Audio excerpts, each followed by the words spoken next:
Okay. Magandang umaga po sa inyo. And salamat sa Panginoon at nakasama po kong muli sa pananambahan po ninyo.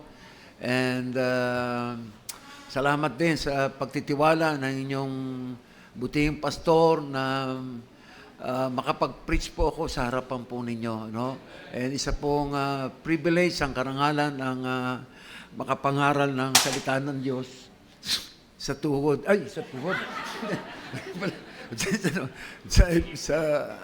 sa ibang lugar. Amen? And kanina, nung dumating kami, meron isang kapatid na nagtanong. Sabi niya, Pastor, ilang taon na po kayo? Ako, magsi-76. Eh, sabi niya, Pastor, wala sa mukha. Pero sa lakad niyo, nakikita. Okay, tayo po tumayong lahat, mga kapatid. Ayan, dumako na tayo, sumalaga sandali. Ang ating pagtitipon. Abay,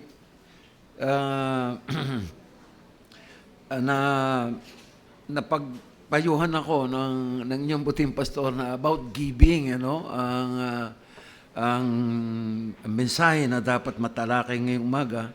And kanina dinig ko sa inyong reading of the Bible, Exodus chapter 25. Baka ako ito yung mensahe ko. Excuse.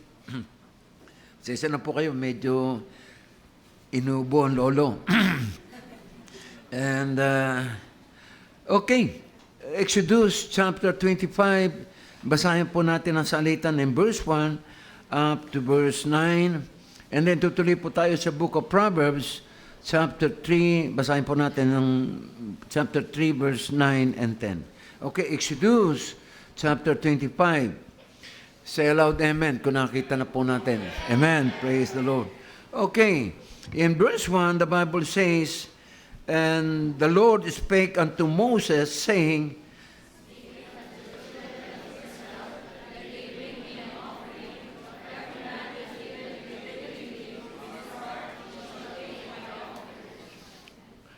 And this is the offering which shall take of them gold and silver and brass.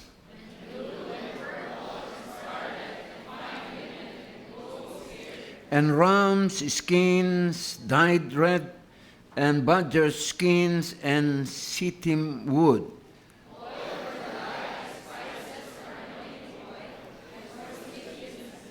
Onyx stones and stone to be set in the ephod and in the breastplate.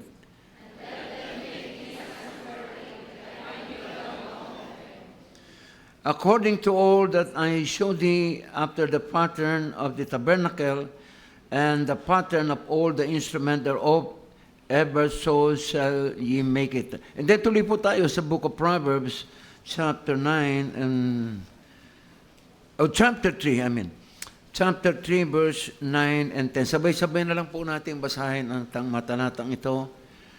Book of Proverbs, chapter 3, verse 9 and 10. Verse 9, begin. Honor the Lord with thy substance and with the first fruits of all thine increase, so shall thy barns be filled with plenty, and thy presses shall burst out with new wine. Tayo po ay manalangin. Dakilang Diyos na may makapangyarihan sa lahat. Panginoon, salamat po sa pagbabasa po ng inyong salita.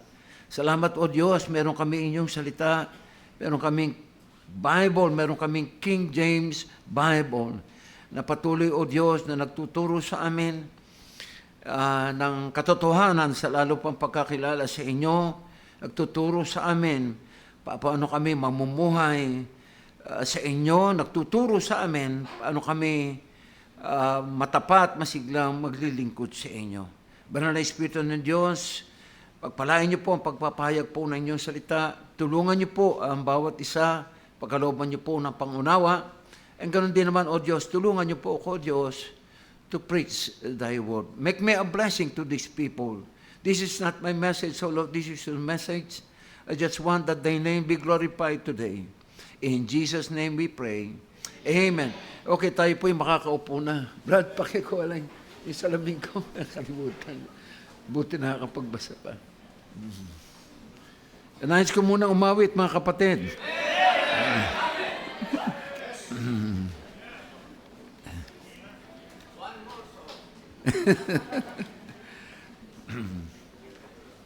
Ayan, okay, thank you.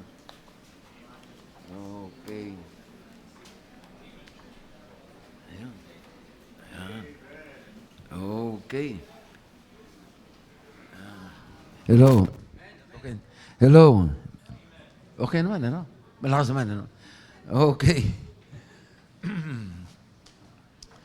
While driving one day in a quiet countryside, an old man is walking, and I offered a ride. His face was so wrinkled, his hair turned to gray, and these are the words that he had to say. I may look like a beggar, but I'm rich as a king. What I have in my heart gives me reason to sing. And I join with Jesus, so why should I sigh? And these are the treasures that money can't buy. Money is worthless when a soul is at stake. If gold bought redemption, how much would it take? But he loved me and saved me, and I can't explain why. And these are the treasures that money can't buy. And you look at my garments, and you notice they're torn. What have a new royal garments that's never been worn? And the cave and I live in his home till I die. What have a mansion in glory that money can't buy? Money is worthless when a soul is at stake. If gold bought redemption, how much would it take? But he loved me and saved me, and I can't explain why. And these are the treasures that money can't buy. Amen. Praise the Lord. Kaya pa. Okay, and salamat sa Panginoon, mga kapatid, sa biyaya niya. At may age ay masaya pang nakakapaglingkod sa Panginoon. Amen? And dito nga po sa ating binasa, mga kapatid, sa Book of Exodus, ay narito po ang Diyos. And inutusan niya si Moses na turuan ang mga kanyang mga kababayan, mga Israelites, na matutong maghandog sa Diyos. Tandaan po natin, mga kapatid, na likas po sa tao bilang makasalanan ang pagiging sakim, kuripot. Akala kasi ng tao, anuman meron siya ngayon, ay dahil sa kanyang kasipagan, dahil sa kanyang galing. Ngunit tandaan natin, mga kapatid, alalahanin natin, sabi ng Panginoon, sabi ng Bible, mula sa Kanya, in Romans 11:36, mula sa Kanya, sa pamamagitan niya, at para sa Kanya ang lahat ng bagay. Mga kapatid, wala po tayong pagmamayari. Lahat ng bagay ay sa Diyos. In 1 Timothy chapter 6, verse 7, the Bible says, "For we brought nothing into this world, and it is certain we can carry nothing out." And so dumating tayo rito sa lupang ito, sa libutang ito na wala tayong dala. Aalis din tayo sa libutang ito na wala rin tayong dala. Amen? Tandaan po natin, mga kapatid, tinuturuan po tayo ng Diyos na magbigay, hindi sa pangangailangan niya. Hindi sa pangangailangan niya. No, mayaman ng Diyos, mga kapatid. Siya ang lumalang ng lahat ng bagay. Tinuturuan niya tayo, mga kapatid. Tinuturuan niya tayo magbigay upang po tayo ay pagpalain. Parang wala yatang amen. Tinuturuan niya po tayong magbigay upang tayo ay pagpalain. Amen. In the book of Proverbs chapter 3 verse 9, ang sabi ron, honor the Lord with thy substance and the first fruits of all thine increase, so that thy barns will be filled with plenty. Purihin mo ang Diyos ng iyong mga ano man na meron ka. Yung first fruits, ano man meron ka na mula na ipinagkaloob sa iyo ng Panginoon. Purihin mo siya sa paghahandog. At sabi ng pangalawang talata, sabi niya, so that thy barns will be filled with plenty. Magbigay ka, purihin mo ang Diyos ng iyong paghahandog upang ang iyong banga ay mapuno ng biyaya ng Panginoon. Parang wala ring amen. Para mapuno. Gusto mo ng blessing. Matuto tayong magbigay sa Panginoon. Amen? And in the book of Malachi chapter 3, ay makita rin po natin doon, ang payo ng Panginoon sa atin. Actually, sabi nga ng Diyos, doon sa mga talatang yun, sa book of Malachi, sabi niya, hoy, tao, magnanakaw ka. Sabi ng tao, palagi ko mananampalataya ito. Kasi sabi niya, Panginoon, saan kami nagnakaw? Saan kami nagnakaw? Hindi po kami magnanakaw. Magnanakaw kayo. Sabi ng Diyos, hindi nyo binibigay yung tithes and offerings. Akin yan, hindi yan sa inyo. Mga kapatid, lahat ng bagay sa Panginoon, yung buhay natin mula yan sa Panginoon. Ay, bigay nyo yan. Give your tithes and offerings that they may meet in mine house. Bigay mo yung kapo mo, upang mayroong makain ang aking mga manggagawa sa templo.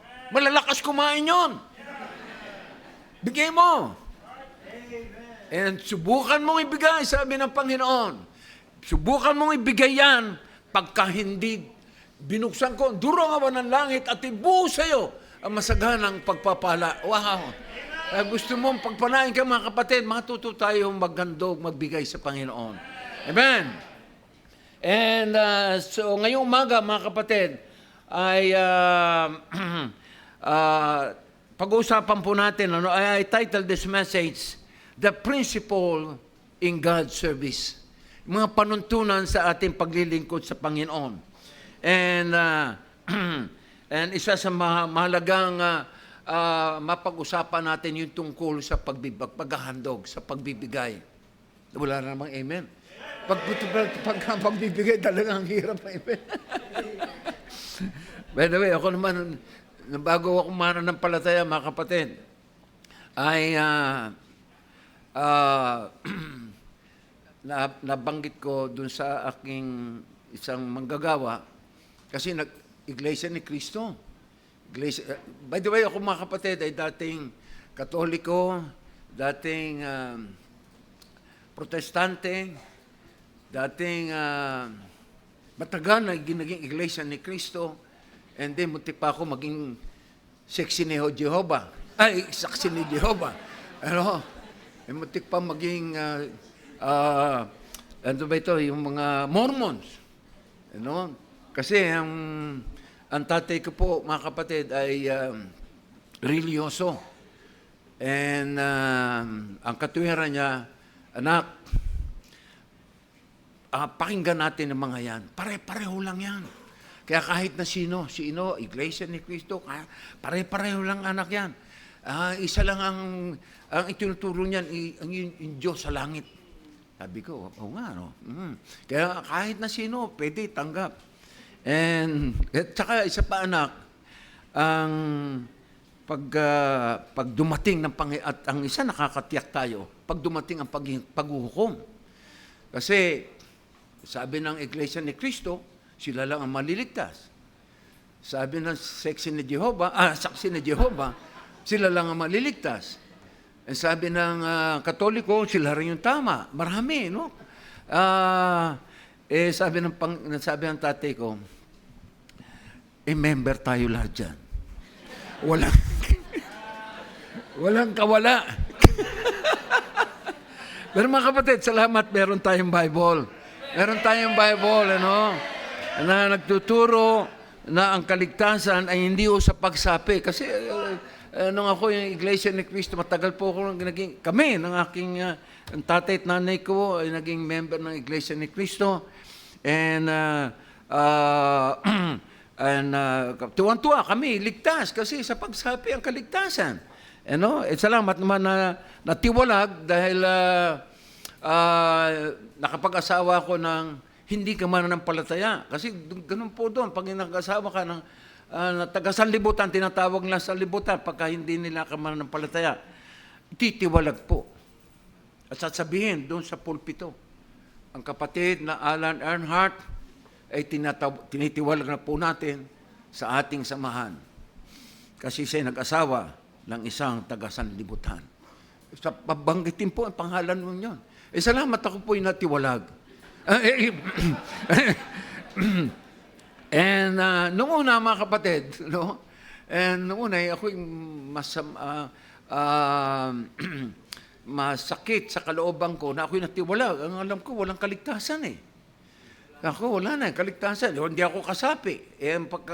Ang kaligtasan doon, mga kapatid, ay pagsapi. Pagka hindi ka nakasapi, tiwalag ka, wala ka ng kaligtasan. Sabi ko, di bale. Marami naman kami, tiwalag. And sabi ko, gumawa ka lang ng mabuti, okay na. Pero salamat nga, mayroong Bible, mga kapatid, nagtuturo ang kaligtasan ay hindi sa pagsapi. Hindi yung sa pagsapi. Kasi lalo na magpastor po ako, nalaman ko tuloy ang katotohanan, lalo ko pa nalaman ang katotohanan, na hindi sa pagsapi ng anumang relihiyon. Sa amin, sumapi. Marami pa, may mga sapi pala eh. Nanliligaw lang. Nangungutang. Kaya hindi po sa pagsapi. Nor, hindi po sa pagsapi sa Baptist Church. Tuturo lang ng Baptist Church sa amin po mga bisita, tuturo lang po rito paano ka maliligtas. Ang kaligtasan ay sa pananampalataya. For by grace are we saved through faith. It is not of ourselves, it is the gift of God, not of works, lest any man should boast. And salamat at mayroong Bible kasi doon sa amin ng Iglesia ng Cristo, wala pong Bible. Hindi kayo obliged magdala ng Bible. Pwede ka magdala ng beer ng kasi hindi mga kapatid. Doon ako yung Iglesia ni Cristo, yung mga diakono kainuman ko. Hindi sinisira ang Iglesia ni Cristo. Bago lang akong mananampalataya yung bago akong member doon niyaya ko ng ilang diakono, kasi binata ako noon nagmerienda kami, kumain kami, and then umorder ng beer. Sabi ko, tinuturo doon sa church, masama ang maglasing. Sabi ko, kakapambira ito mga iglesia ni Kultong. Pero parang nagtaka ako, pero parang natuwa ako. Ako, okay ito. Pwede pala rito. Pwede sigarilyo, pwede inom. Parang tahimik yata yung maraming kalalakihan dito. Pwedeng inom, pwedeng sigarilyo. And sabi niya, Brad, baka magtaka ka, umorder tayo ng beer. Hindi masama ang uminom, ang tumikim, ang masama ang maglasing. Hindi naman tayo maglalasing. Ba? Okay ito Okay ka-tear nito. And hanggang sa 2, 3, 4, 5. Brad, tanda mo, hindi tayo naglalasing, ha?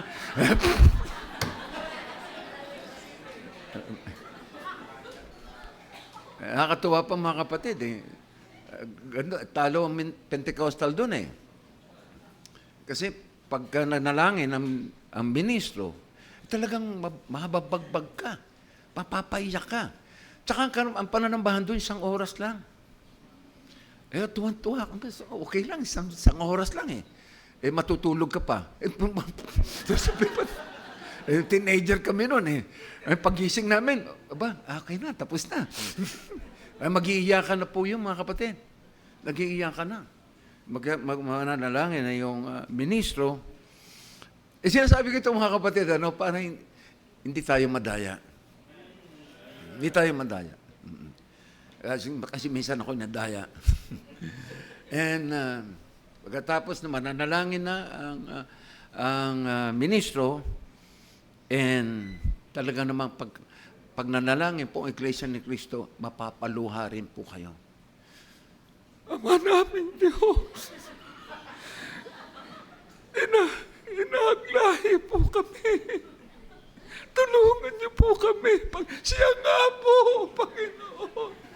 Ganun doon eh.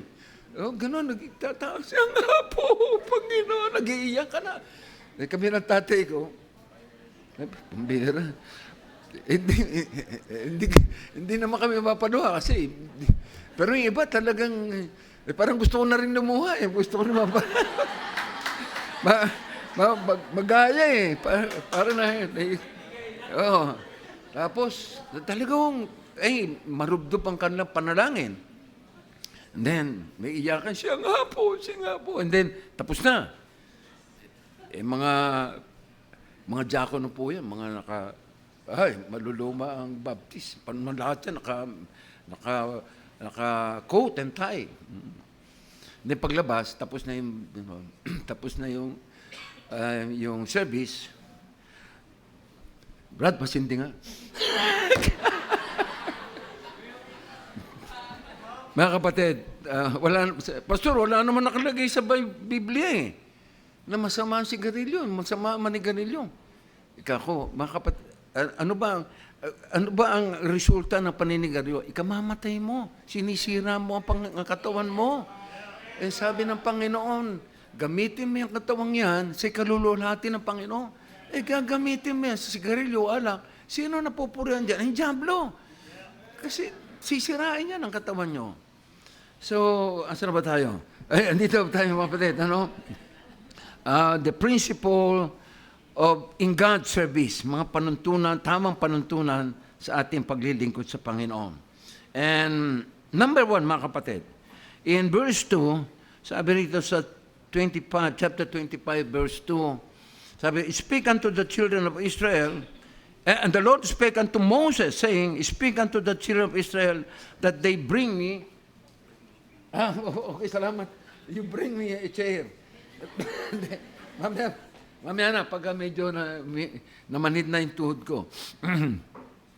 That they bring me an offering of every man that giveth it willingly with his heart, he shall take my offering. And number 1 point, mga kapatid, the principle in God's service, that whatsoever is done for God must be done willingly. Ano man yung gagawin natin, ano man yung paraan ng ating paglilingkod sa Panginoon, it must be done willingly. Ano man ang gagawin natin para sa Panginoon, gawin natin ito ng maluwag ang loob, kusang loob. Ano po ibig sabihin ng willingly? And in 2 Corinthians chapter 9, verse 7, sabi rito, every man according as he purposeth in his heart, so let him give, not grudgingly or of necessity, for God loveth a cheerful giver. Purpose in his heart, mga kapatid, or willingness in his heart, it means may sariling pagpapasya. Hindi nakikisama lamang. If you're a member of this church, mga kapatid, hindi ka nakikisama lamang. Hindi ka nakikigaya lamang. Kasama ka sa church na ito, kasama ka sa bawat gawain ng church na ito, kasama ka sa ikaluluwalhati ng church na ito. Not grudgingly, it means hindi napipilitan lamang. Hindi masama ang loob. Hindi pagalit. Hindi mareklamo. Ano naman to? Pagbibigayan ito. Mga kapatid, tandaan natin, hindi katanggap-tanggap sa ating Panginoon ang pagbibigay natin na merong sama ng loob. Hindi katanggap-tanggap sa ating Diyos ang pagbibigay natin na napipilitan lang o meron tayong reklamo. Tandaan natin mga kapatid, sabi ng Bible, God loveth a cheerful giver. And tandaan natin mga kapatid, ito po yung mahalagang tandaan natin. Walang reklamo o hindi napilitan lamang, hindi masama ang loob ng ibigay ng Panginoon ang kanyang buhay para sa atin. Sabi ng Bible in 2 Corinthians chapter 5, siya na walang kasalanan, ibinilang na makasalanan, nagbuhos ng dugo, magkaroon ng kapatubaran yung ating kasalanan upang tayo makasalanan ay mapabanal sa harapan ng Diyos. Wow. So, whatsoever is done for God must be done willingly. Amen. And number 2, maiksi lang naman ito mga kapatid, itong aking mensahe, mahaba pa nga yung kwento ko eh. And number 2, whatsoever is done for God must be our best. Baka may nakalimutan akong, ayan, ito.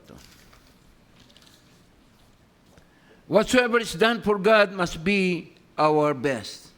In verse 3, verse 7, asan ba yun?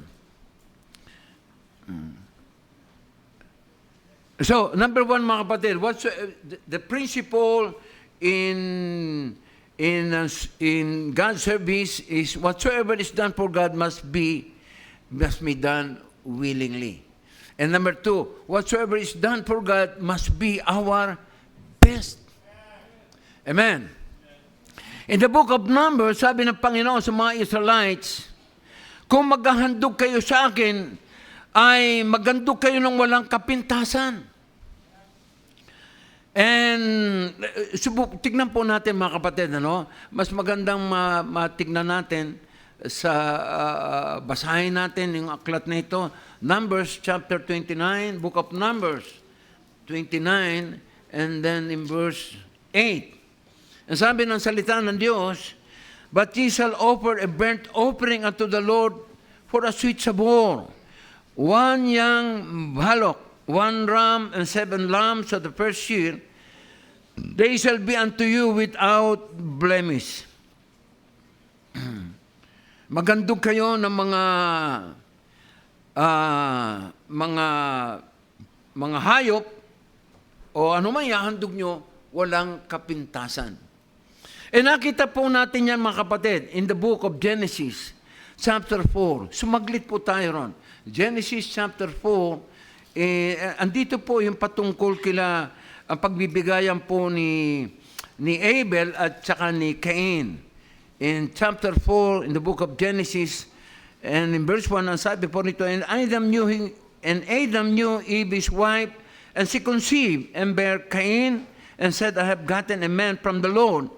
And she again bare his brother Abel, and Abel was a keeper of sheep, but Cain was a tiller of the ground.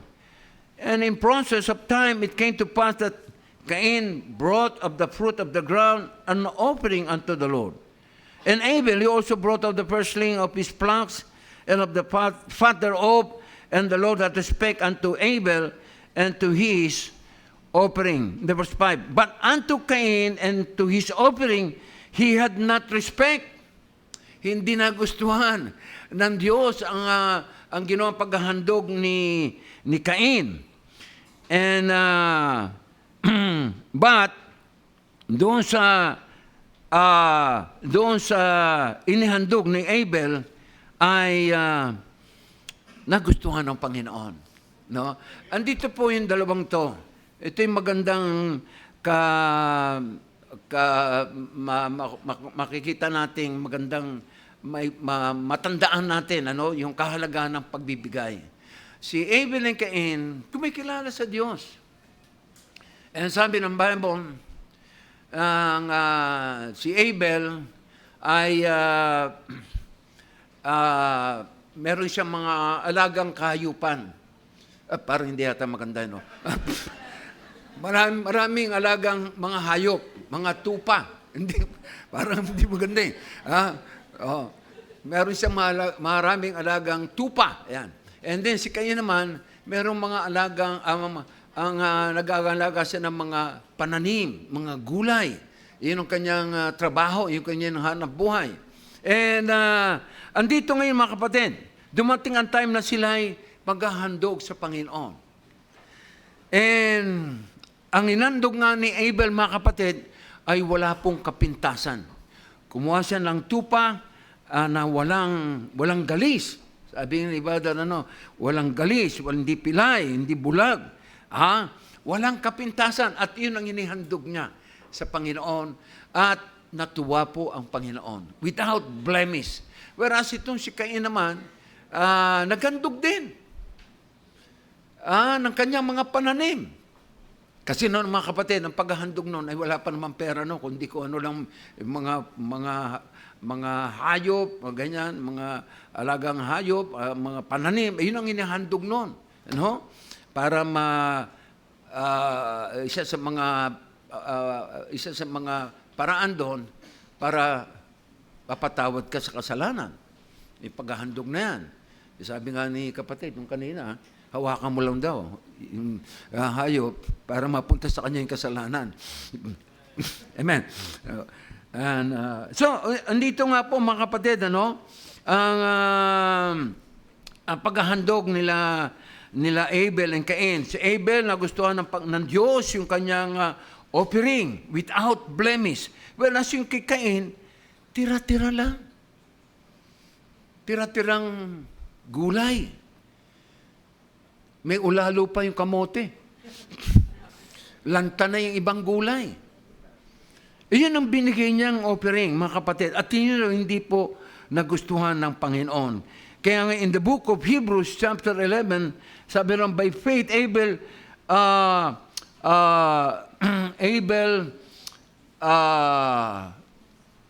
sumaglit po tayo mga kapatid. Gusto kong basahin din to para makita natin yung katotohanan sa sinasabi ko.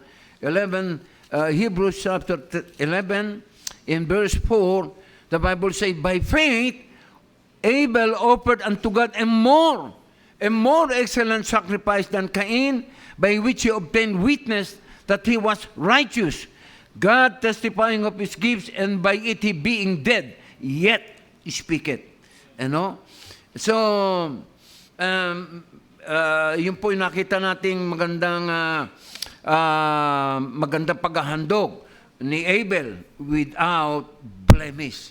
And nakita rin natin mga kapatid, sa book of Acts, and makita rin itong paghahandog nila Ananias and Sapphira.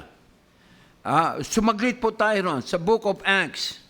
And makita natin yung kahalagahan ng mga paghahandog, mga kapatid. O paano tayo maghahandog na kalulugdan ng Panginoon. In the book of Acts, chapter 5, sabi po rito, in verse 1, but a certain man named Ananias, with Sapphira his wife, sold a possession. In verse 2, and kept back part of the price, his wife also being private to eat, and brought a certain part, and laid it at the apostles' feet.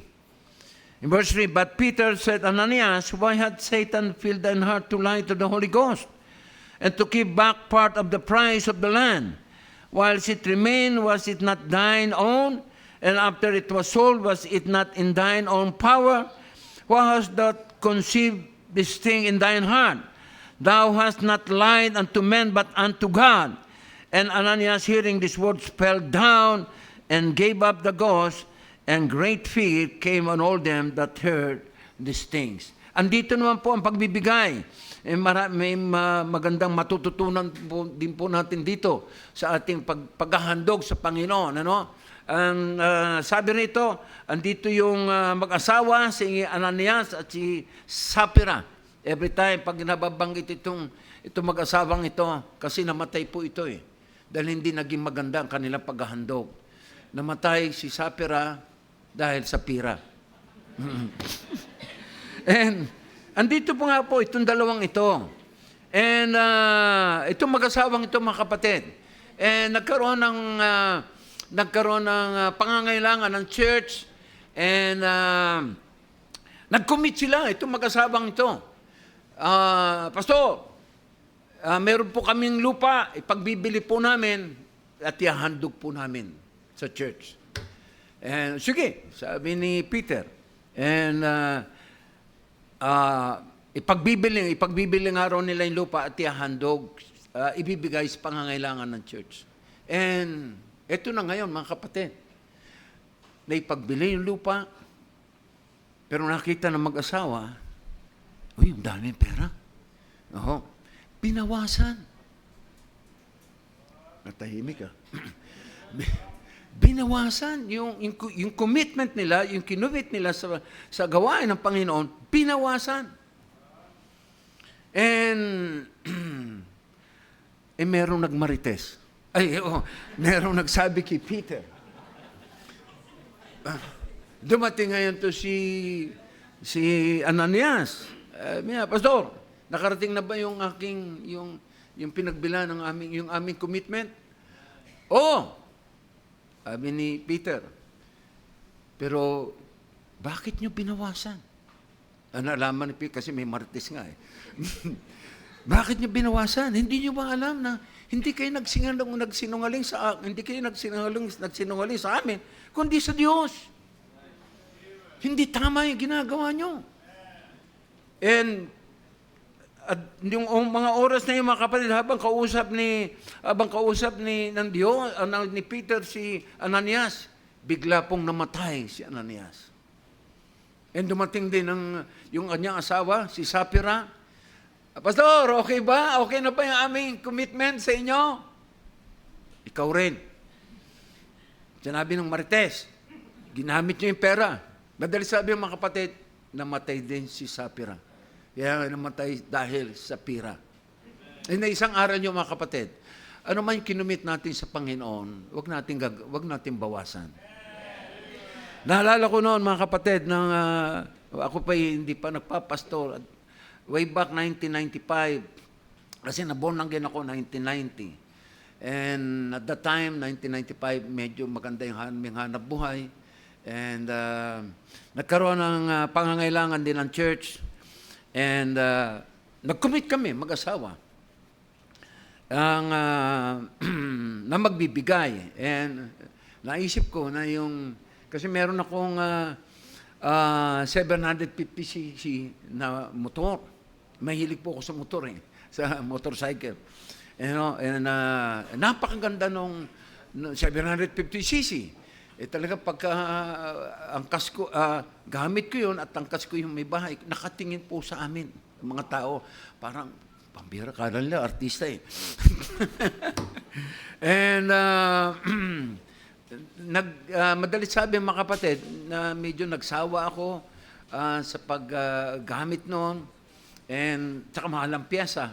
Dahil sabi ko, pagbili na lang natin yan, ma. And, at ano man pagbilan, ihandog natin. Ibigay natin sa pangangailangan ng church. At naipagbili yung mga kapatid, naalala ko, naipagbili pa yun ng 95,000. At that time, 1995, naipagbili namin mag-asawa ng 95,000. Mga kapatid, hindi namin binawasan yon. Kasi alam na namin yung pangyayari kay Ananias at kay Sapphira. And binigay namin, mga kapatid.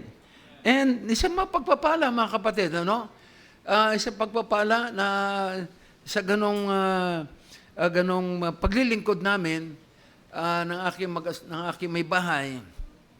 Hindi ko alam na ako yung papastor pa. Siguro nakita ng Panginoon yung napogi ako, ay pogi, nakita ng Panginoon yung puso ko na nasa Panginoon, siguro sa amin, pogi, sorry, maging preacher ka, gagawin kitang pastor. So, salamat sa Panginoon, mga kapatid. 1999, ako yung naging magpastor. Wala akong plano na magpastor. But sa biyaya ng Panginoon, bigla na lang na-send ni Pastor Ed na magpastor. Unang-una, dahil at the time, ako yung pinakamatanda sa amin.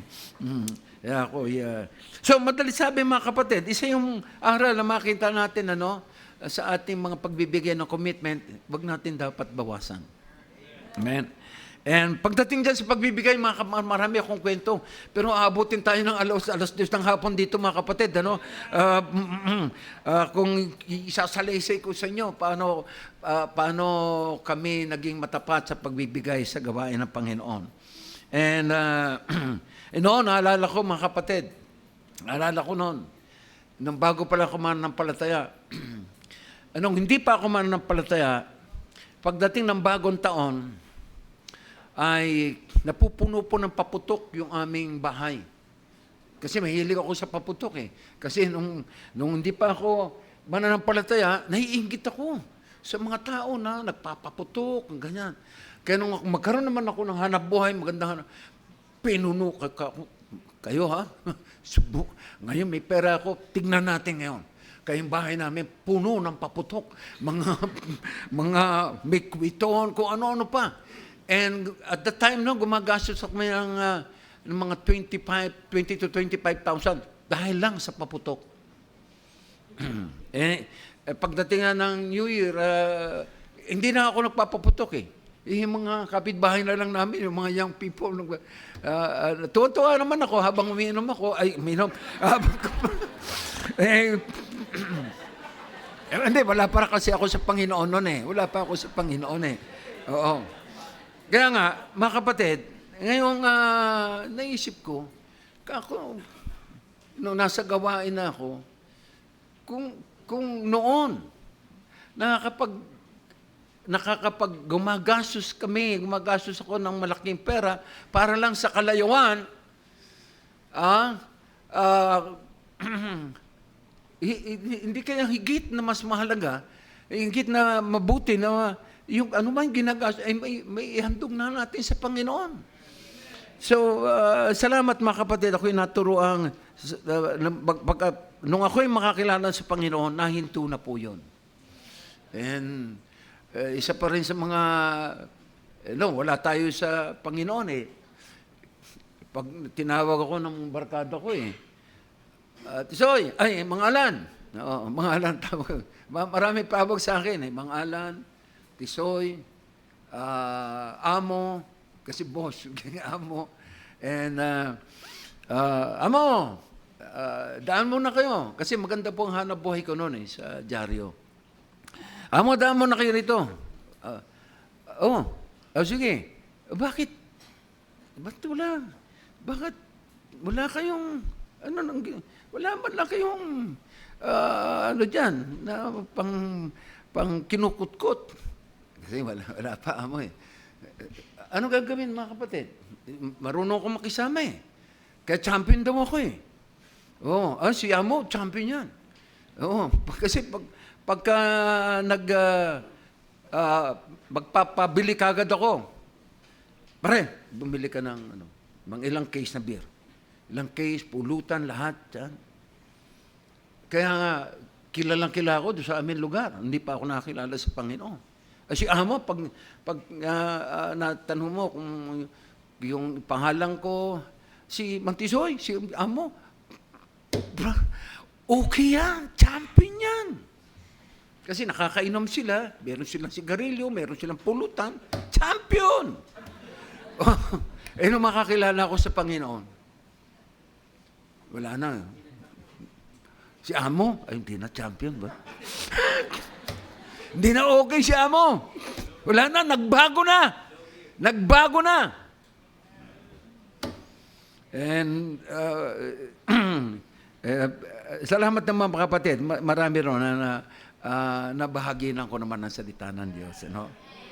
So yun po mga kapatid. And yun po yung mga magandang halimbawa ng mga Bible character na nakakitaan natin ng magandang paghahandog, ano, mahalagang paghahandog na sa kanilang paghahandog ay natuwa po ang Diyos. In the book of Luke, isa pa rin na matalakay natin, ano, sa the book of Luke chapter 21 ay basahin po natin Luke chapter 21. Ito yung pagbibigay din ng paghahandog ng babaeng balo. Ano? 21, Luke chapter 21. Ito yung paghahandog ng pulubing babaeng balo. Ayan. And sabi rito, in verse 1, chapter 21, and he looked up and saw the rich men casting their gifts into the treasury. And he saw also a certain poor widow casting in thither 2 mites. And he said, of a truth I say unto you, that this poor widow hath cast in more than they all. For all these have of their abundance cast it into the offerings of God, but she of her penury hath cast in all the living that she had. Ito ang ating Panginoong Jesucristo, mga kapatid. Habang nandun siya sa templo, habang nagbibigay ng offering, habang nanonood siya sa mga pagbibigay, paghahandog ng offering ng mga tao, ay andun yung mga mayaman, nagbigay ng naghahandog, and sabi nga dito, meron isang pulubin na naghandog din. And sabi nga ng Panginoon ay 2 kusing lang inihandog. And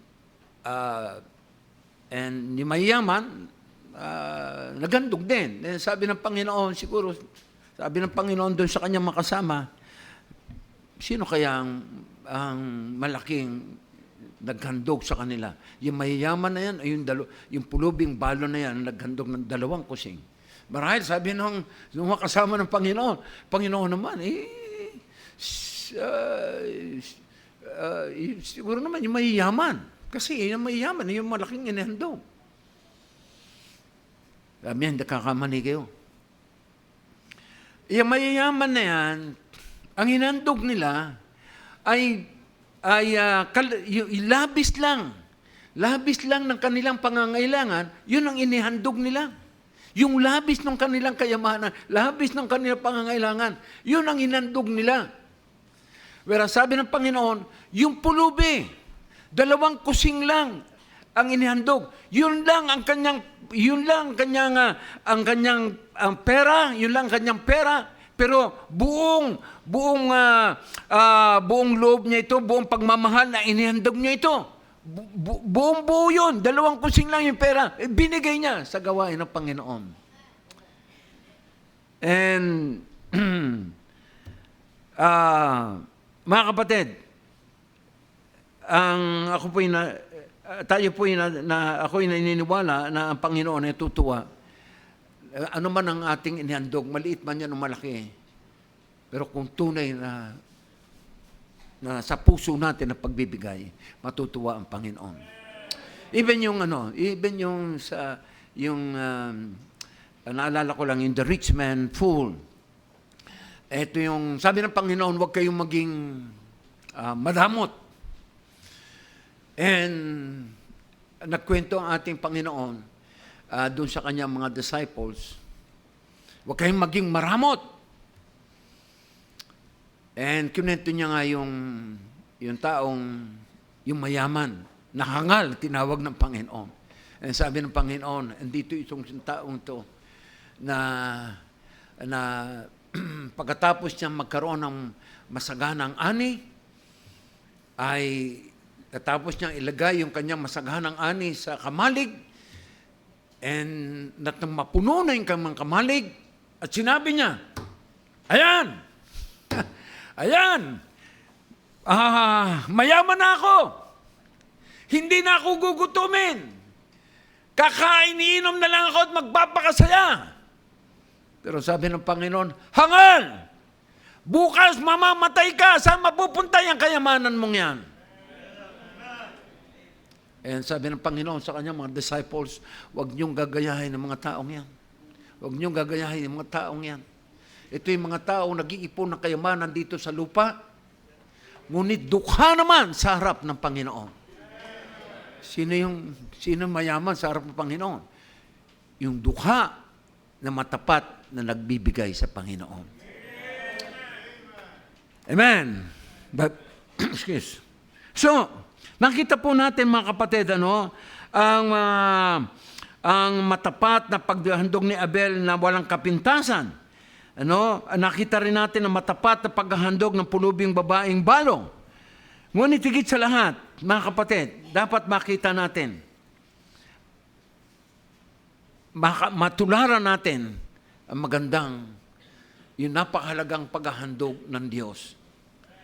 John 3:16, dapat kabisado natin lahat yun. Ganun na lang ang pag-ibig ng Diyos sa atin.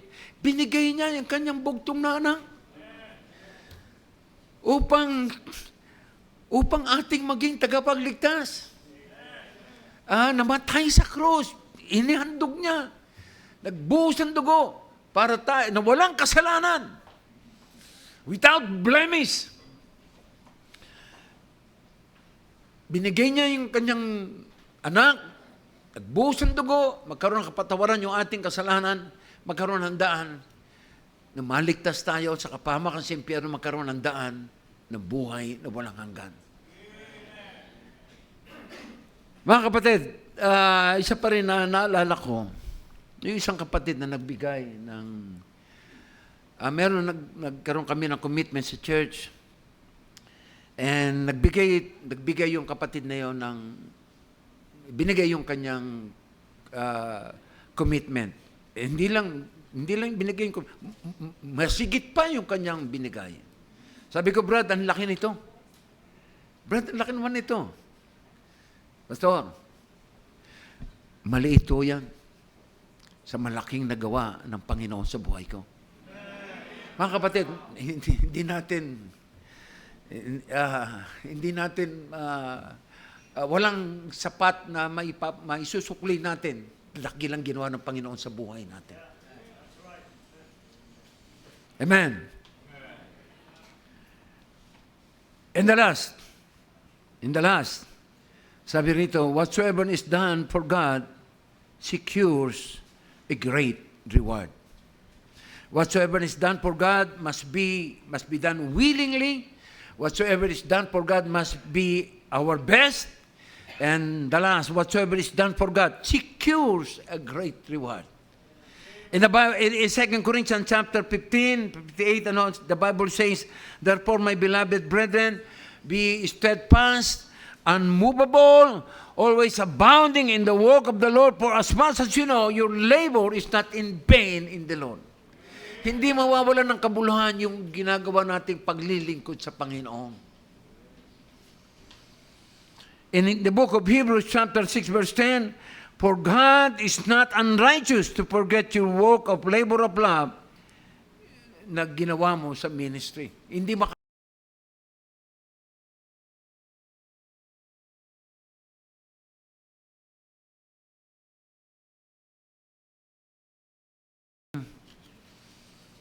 about the greatest accomplishments. Sabi rito, it's not all what we know or what we have. It is what we do with what we know or what we have. Hindi kung ano yung meron tayong kaalaman, hindi kung ano meron tayo, mga bagay na meron tayo, kundi ang mahalaga mga kapatid, kung ano yung ginagawa natin doon sa mga bagay na meron tayo para sa Panginoon. May kasabihan na mabuti po yung magkaroon tayo ng maraming pera. Mabuti rin po yung magkaroon tayo ng mga bagay na nabibili ng maraming pera. Pero hindi kaya mas mahalaga mga kapatid, magkaroon tayo ng mga bagay na hindi nabibili ng pera. yung kaligtasan na pinagkaloob sa atin ng Panginoon, hindi ho nabibili ng pera. Yung pagbabago ng buhay mo, dahil na ginawa ng Panginoon sa buhay mo, hindi ho yan nabibili ng pera. Yung buhay na walang hanggan, na pangako sa atin ng Panginoon, hindi po yan nabibili ng pera. Keep working with a good heart. Keep working with a good heart. You are worth not for what you have, not even for you are, but for what others have become because of you. Keep working with a good heart. You are worth not for what you have. Hindi malaga kung ano meron ka. Not even who you are. Hindi mahalaga yung kung ano meron ka, kung ano yung sino ka. Ang mahalaga, but for what others have become because of you. Kung ano nagawa mo sa mga taong naligtas dahil sa iyo. Ano niyo mga kapatid? But for what others have become because of you. Hindi kaya tagumpay mga kapatid? Makita mo yung mga kamag-anak mo, no? Yung pamilya mo. Mahal mo sa buhay na hindi pa nakakilala sa Panginoon. And dahil sa magandang patutuo mo, nakakilala ka sa Panginoon na ligtas, nadala mo sila sa Panginoon. Wow! Mga kapatid, what a joy na meron tayo mga kapatid, ano? Sabi nga ng Bible, there is joy in heaven for one sinner that repented. Kaya nga sa atin mang mananampalataya na dala natin itong mga taong ito, lalo na yung ating mga mahal sa buhay, nadala natin sa Panginoon, nakakilala. Ito yung mga taong ito, lalo na yung mga taong itong sira na ang buhay, sira na mag-asawa, na sira na pagkasama mag-asawa, itong mga kabataan to na lulong sa drugs. Pero nadala natin sa Panginoon. Wow, nabago ang buhay. At kasama mo na ngayon naglilingkod sa Panginoon. Hindi kaya isang katuwaan sa atin yung mga kapatid na nagagamit tayo sa mga taong yan na magkaroon din, na maayos din, na bagong buhay maligtas. Only one life will soon be passed. Only what's done for Christ will last. Mga kapatid, wag nating kalimutan, lahat ng ginagawa natin ito ay hindi nawawalan ng kabuluhan. Doon sa langit, sasabihin sa akin ng Panginoon, sabihin sa atin ng Panginoon, thou good and faithful servant. Halika, makipagsaya ka sa aking pagsasaya, sabi ng Panginoon. Halika, makipagsaya ka sa aking pagsasaya. Tayo tumayong lahat mga kapatid, and tayo'y dumako sa invitation. Tayo manalangin. Dakilang Diyos namin mga pangyarihan sa lahat. Panginoon, salamat sa mensaheng pinarating niyo po sa amin. Salamat, Banal na Espiritu, sa pagtulong sa akin sa pag-preach. Salamat sa inyong mga anak na nakinig. And I pray, O Lord, na yung mensaheng ito ay mapahalagaan po nila sa kanilang buhay. Magamit nila ito sa kanilang paglilingkod sa Panginoon. Panginoon, maraming salamat po. Pagpalain niyo po invitation, ito po aking dalangin, pasalamat sa pangalan ni Jesus. Amen. Thank you.